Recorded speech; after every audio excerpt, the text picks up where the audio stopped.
the mental self-defense part of what I talk about in this chapter comes in. I don't know if you've ever heard of Bushido. Bushido is sort of the philosophy behind samurai. Yeah. And it's like this mindset, and it's about like 7 principles, stuff like respect, benevolence, loyalty, honor, and all. And so I took that approach to your thoughts. And so when our brains are working better because we're physically better, like mental health is just like physical health. Everybody has a level of it, right?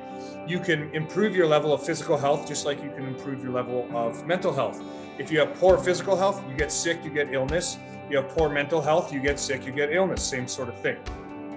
And, you know, using and abusing different substances is going to get you sick, right? You know, physically and mentally. So to combat all that, getting up doing exercises does this great thing for the brain, but then it puts us into this state where we can sort of look at changing our thoughts. How do you change your thoughts? Well, you got to change your routines. You got to change your habits. So that's why I say to people, everybody, nobody wants to get out of bed and work out first thing. Nobody does. It sucks. I hate doing it.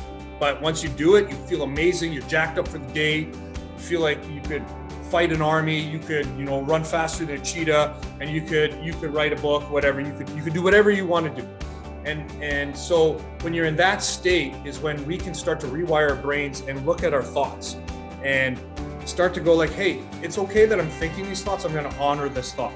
But it doesn't mean I have to let it affect me, you know. And by using these 7 different principles of Bushido in that chapter, you know, it's about respecting that thought, honoring that thought, but then it's about like deflecting that thought, right? And saying like, I don't need this thought. It doesn't serve a purpose for me. And then when we can start to do that, we rewire our brains so we're not thinking the same sort of things.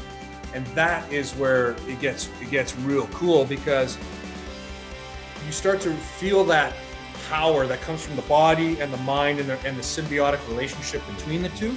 And when you're firing those on both cylinders full throttle, that's when the big changes happen, and that's when dreams happen, and that's when purpose happens, and that's when people around you feel it, and you have this like aura of power and peace, and people all of a sudden, you know, they walk up to you and you got like this force field on you, like, I hate my life, and then it's just like, doesn't even get to you, right? You're just like, You know what?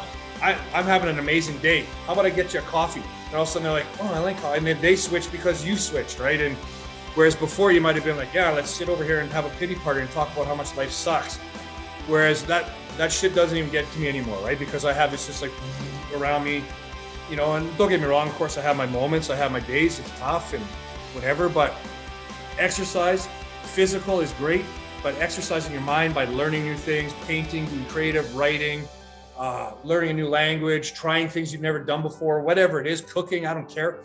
There's a million things on YouTube you can try to figure out, you know, and do. You know, I didn't know anything about plumbing. Now I think I'm like probably a horrible plumber, but I still can do basic stuff now because I've just something I wanted to learn, you know. But those little tiny things you take in and you challenge your brain in a new way, it's like doing weights in the gym for your body, right?